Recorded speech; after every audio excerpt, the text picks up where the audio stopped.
Hello दोस्तों, मेरी classes में आपका स्वागत है और मैं संतोष कुमार आप सबों का हार्दिक अभिनंदन करता हूं।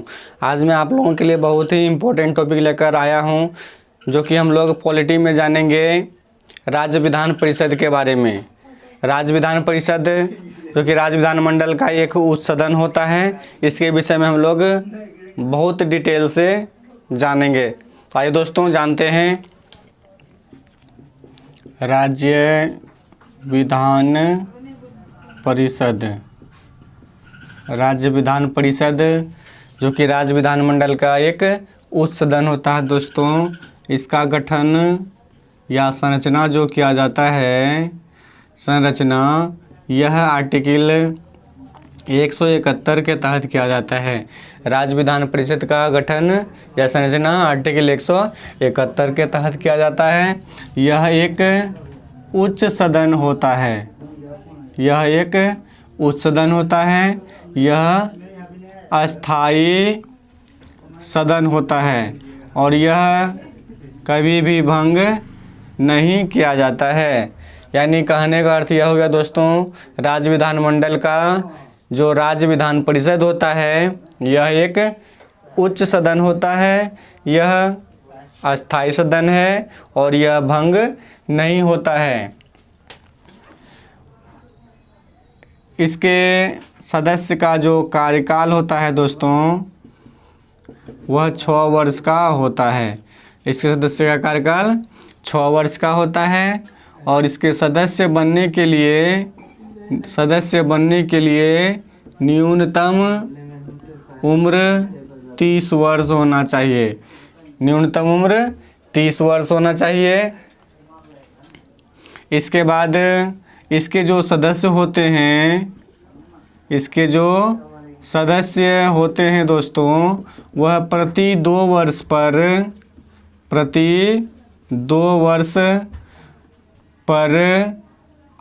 1/3 सदस्य अवकाश ग्रहण करते हैं। प्रति 2 वर्ष पर 1/3 सदस्य अवकाश ग्रहण करते हैं। तो याद रखना दोस्तों, इनके सदस्यों का कार्यकाल कितना होता है? 6 वर्ष का होता है। इसके सदस्य बनने के लिए न्यूनतम उम्र 30 वर्ष होना चाहिए और अवकाश ग्रहण करने के लिए प्रति 2 वर्ष पर 1/3 सदस्य क्या होता है? इसका अवकाश ग्रहण करता है। इसके बाद जानेंगे दोस्तों इसके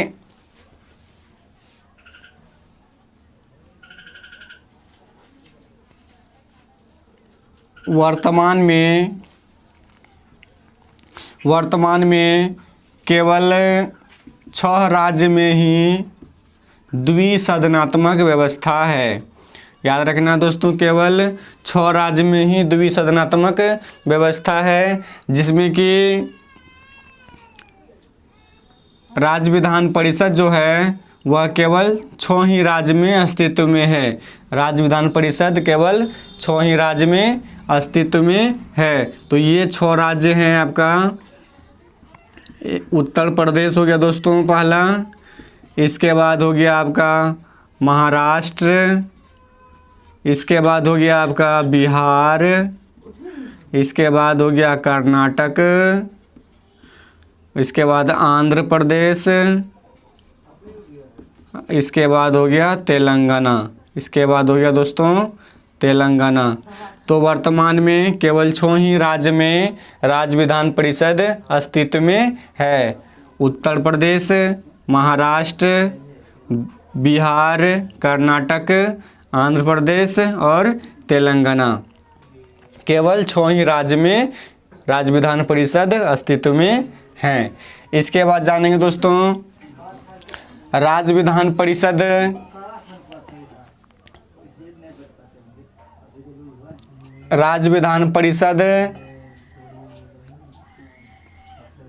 को 169 आर्टिकल के तहत राज्य में सृजन कर सकते हैं।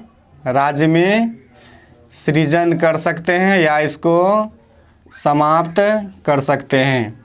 तो याद रखना दोस्तों, आर्टिकल 169 के तहत राज्य क्या कर सकता है? इसको ला सकता है, यानी सृजन कर सकता है इसका, या तो इसको समाप्त कर सकता है।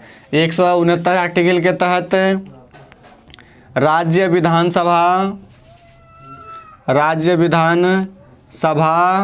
के कुल सदस्य राज्य विधानसभा के कुल सदस्य का पूर्ण बहुमत चाहिए। राज्य विधानसभा के कुल सदस्य का पूर्ण बहुमत चाहिए तथा मतदान एवं उपस्थित सदस्यों का 2/3 बहुमत से पारित होना चाहिए। राज्य विधानसभा के कुल सदस्यों का पूर्ण बहुमत चाहिए, इसके बाद मतदान करने वाला होना चाहिए और उपस्थित सदस्य का 2/3 बहुमत से प्रस्ताव पारित होना चाहिए। उसके बाद संसद जो है दोस्तों उस राज्य में राज्य विधान परिषद को गठित करेगा या उसे वहाँ से समाप्त कर देगा। तो याद रखना है दोस्तों, आर्टिकल 169 के तहत राज्य विधानसभा जो है राज्य विधान परिषद का सृजन कर सकता है या आर्टिकल 169 के तहत इसे समाप्त कर सकता है। तो राज्य विधानसभा के 2/3 बहुमत से क्या होना चाहिए, प्रस्ताव पारित होना चाहिए। इसके बाद संसद जो है इसे उस राज्य में गठित कर देगा। इसके बाद जानेंगे दोस्तों आर्टिकल 171 के तहत दोस्तों सदस्यों की संख्या का निर्धारण किया जाता है। तो आर्टिकल 171 के तहत इसके जो सदस्य होते हैं दोस्तों राज्य विधानसभा के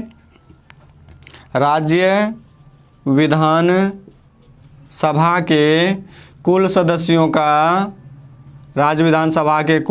का 1/3 सदस्य होना चाहिए, इससे अधिक नहीं होना चाहिए और 40 सदस्य से कम नहीं होना चाहिए।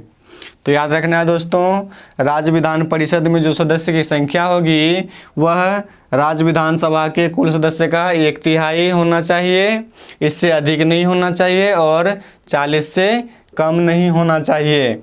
इसके बाद आर्टिकल 171 में ही जानेंगे दोस्तों, इसके जो सदस्य का जो निर्वाचन होता है वह एकल संक्रमणीय मत पद्धति के आधार पर होता है। इसके सदस्य का जो निर्वाचन होता है दोस्तों वह एकल संक्रमणीय मत पद्धति के आधार पर होता है, जिसमें कि आर्टिकल 171 के तहत 1/3 सदस्य को राज्य विधानसभा के सदस्य चुनते हैं। 1/3 सदस्य को कौन चुनते हैं, राज्य विधानसभा के सदस्य चुनते हैं। इसके बाद 1/3 सदस्य को दोस्तों 1/3 सदस्य को स्थानीय निकाय जैसे नगर पालिका के सदस्य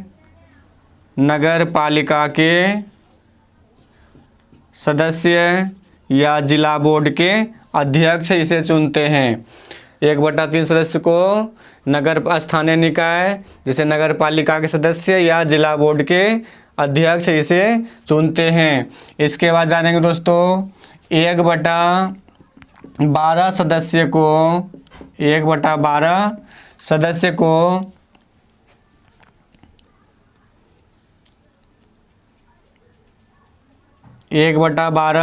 सदस्य को हाई स्कूल के शिक्षक चुनते हैं। 1/12 सदस्य को हाई स्कूल के शिक्षक चुनते हैं जो कि 3 वर्ष पूर्व से अध्यापन का कार्य कर रहा हो, जो कि 3 वर्ष से अध्यापन का कार्य कर रहा हो। तो याद रखना है दोस्तों, 1/12 सदस्य को कौन चुनते हैं? हाई स्कूल के या कॉलेज के टीचर चुनते हैं इसे, जो कि 3 वर्ष पूर्व से अध्यापन का कार्य कर रहा हो। इसके बाद जानेंगे दोस्तों 1/12 सदस्य को, फिर 1/12 सदस्य को स्नातक डिग्री प्राप्त व्यक्ति से चुनते हैं। 1/12 सदस्य को स्नातक डिग्री प्राप्त व्यक्ति इसे चुनते हैं। यहाँ भी कंडीशन है दोस्तों, यह डिग्री जो है स्नातक का 3 वर्ष पूर्व का होना चाहिए। स्नातक का जो डिग्री है वह 3 वर्ष पूर्व का होना चाहिए।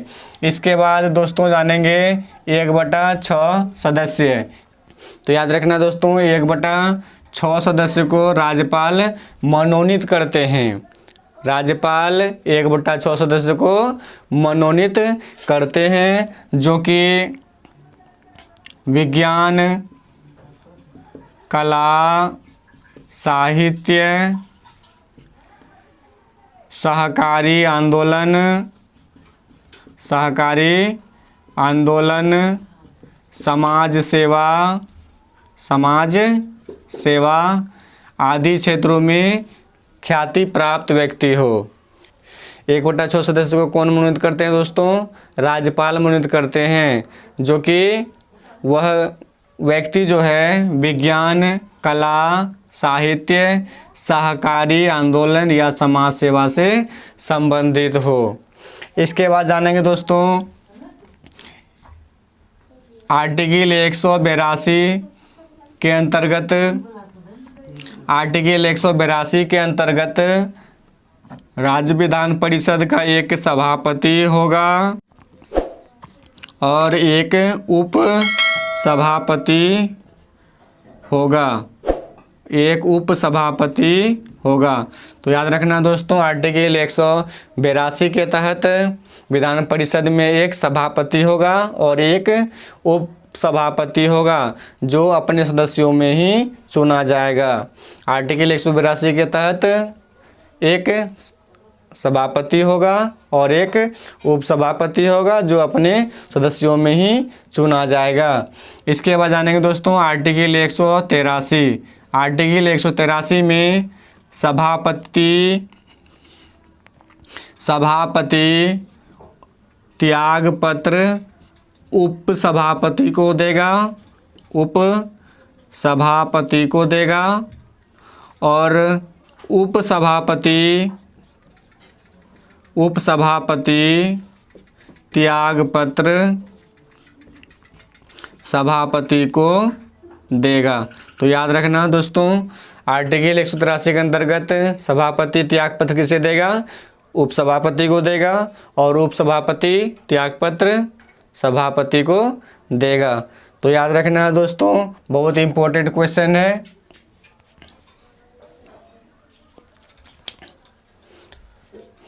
यदि वीडियो आप लोगों को पसंद आ रहा हो दोस्तों, तो लाइक, शेयर और सब्सक्राइब ज़रूर करें।